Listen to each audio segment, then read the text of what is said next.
Hello बच्चों, so let's read this question. It says complete the following table using concept of VBT.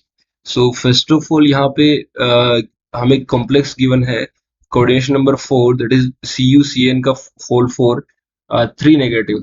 Okay. And first of all we have to tell the geometry of this complex. Then second hybridization, and third one is number of unpaired electron present in the complex, and fourth in the fourth column we have to tell the magnetic moment of this complex. So one by one start करते हैं, लेकिन first of all यहाँ पे जो main fundamental जो concept use होने वाले हैं उनके बारे में डिस्कशन कर लेते हैं. सो जो की कॉन्सेप्ट के बारे में थोड़ा डिस्कशन कर लेते हैं. यहाँ पे क्या क्या की कॉन्सेप्ट यूज होने वाले हैं. की कॉन्सेप्ट तो देखना, यहाँ पे हमें हाइब्रिडाइजेशन भी निकालना है, ज्योमेट्री भी निकालनी है, और नंबर ऑफ अनपेयर्ड इलेक्ट्रॉन भी बताने और मैग्नेटिक मोमेंट भी बताने. और ये सारी चीज एक बेसिक, यहाँ पे एक जो बेसिक फंडामेंटल है उस पर डिपेंड करेंगी. तो सबसे पहले हमें जो कॉम्प्लेक्स गिवन है उसमें जो मेटल है उसकी ऑक्सीडेशन स्टेट निकालनी पड़ेगी, oxidation state of metal. And second thing, oxidation state निकालने के बाद उसकी इलेक्ट्रॉनिक कॉन्फ़िगरेशन हमें लिखनी पड़ेगी मेटल की. सो इलेक्ट्रॉनिक कॉन्फ़िगरेशन लिखनी पड़ेगी. सो ऑक्सीडेशन स्टेट निकालनी है, and second thing is electronic configuration निकालनी है. इतना काम करेंगे, उसके बाद में आधे से ज़्यादा काम खत्म हो जाएगा. उसके बाद में देखो, हमें जो लिगेंड है उसका आइडिया होना चाहिए. जो साइनाइड जो लिगेंड होता है उस पर चार्ज पता होना चाहिए, -1 होता है. ठीक है, -1 चार्ज रहता है साइनाइड पे. और ये जब लिगेंड की तरह बिहेव करता है तो इसका नाम लिखते हैं हम लोग साइनाइडो. ये आईयूपीएक नेम के पॉइंट ऑफ व्यू से इंपॉर्टेंट है. ऐसे यहाँ पे इतना कोई यूज नहीं है इसका. अब देखो हम कॉम्प्लेक्स पे आते हैं. तो कॉम्प्लेक्स की ऑक्सीडेशन स्टेट हमें नहीं पता, तो एक्स अज्यूम कर लेते हैं एक्स है.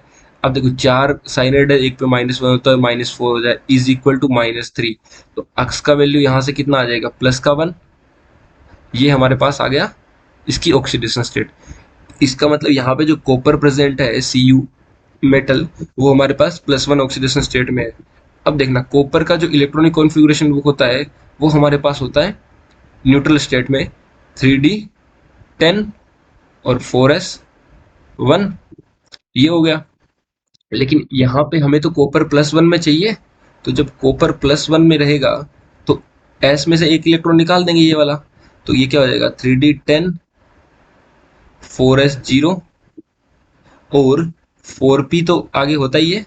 इसके बाद में 4p भी रहता है, और उसके बाद में 5, वो 5s वगैरह वगैरह वो सब छोड़ो, तो यहाँ तक 4p भी रहता है. अब देखना, d तो कम्प्लीटली फिल्ड है. तो d में तो एक भी d में 10 ही इलेक्ट्रॉन आ सकते हैं मैक्सिमम, तो वो कम्प्लीटली फिल्ड है. तो इसकी वजह से नंबर ऑफ अनपेयर्ड इलेक्ट्रॉन 0 हो जाएंगे, जो कि हमें गिवन भी है. उसके बाद में देखो हाइब्रिडाइजेशन पूछा है. अब देखो d तो बचा नहीं, खाली क्या है, एक s है. उसके बाद में p भी खाली है. p में कितने, 3 खाली है, क्योंकि p में 3 ही तो ऑर्बिटल होते हैं. p सब सेल में 3 ऑर्बिटल होते हैं, तो 3 खाली है, तीनों के तीनों. और जो हमें पता है कि हाइब्रिडाइजेशन में वही पार्टिसिपेट करते हैं कोऑर्डिनेशन कंपाउंड में जो वैकेंट ऑर्बिटल होते हैं, वो वाले. तो एक s पार्टिसिपेट कर जाएगा, और 3 ये, और ये एक, और एक ये p, 3 p पार्टिसिपेट कर जाएंगे, और कोऑर्डिनेशन नंबर 4 हो जाएगा. इसका मतलब हमारे पास हाइब्रिडाइजेशन क्या हो जाएगा, sp3. हाइब्रिडेशन हो जाएगा sp3, क्योंकि एक s और 3 p करने से sp3 हो जाएगा. ये तो हो गया हाइब्रिडेशन. और जब भी हाइब्रिडेशन हमारे पास sp3 होता है, उसके कोरस्पॉन्डिंग जो ज्योमेट्री होती है वो टेट्राहेड्रल. टेट्राहेड्रल को हम लोग शॉर्ट में लिख सकते हैं td. तो इसकी ज्योमेट्री हो जाएगी टेट्राहेड्रल.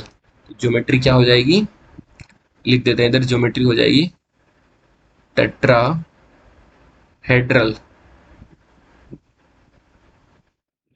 टेट्राहेड्रल. एक बात, ज्योमेट्री पता चल गया, हाइब्रिडेशन पता चल गया, नंबर ऑफ अनपेयर्ड इलेक्ट्रॉन 0 आ गए. और देखो, नंबर ऑफ अनपेयर्ड इलेक्ट्रॉन आने के बाद हमें जब भी मैग्नेटिक मोमेंट निकालना हो तो हम लोग फॉर्मूला लगाते हैं n+2 बोहर मैग्नेट्रॉन में आता है. तो यहाँ पे n की वैल्यू 0 रख दो. जैसे ही n की वैल्यू 0 रखोगे तो म्यू का वैल्यू भी 0 आ जाएगा. तो यहाँ पे मैग्नेटिक मोमेंट भी क्या आ जाएगा, 0. सो geometry of this complex is tetrahedral. Hybridization is sp3. Number of unpaired electron will be 0, and magnetic moment is also 0. So this is the final answer of this question. I hope you all will understand it very well. Thank you very much. All the best.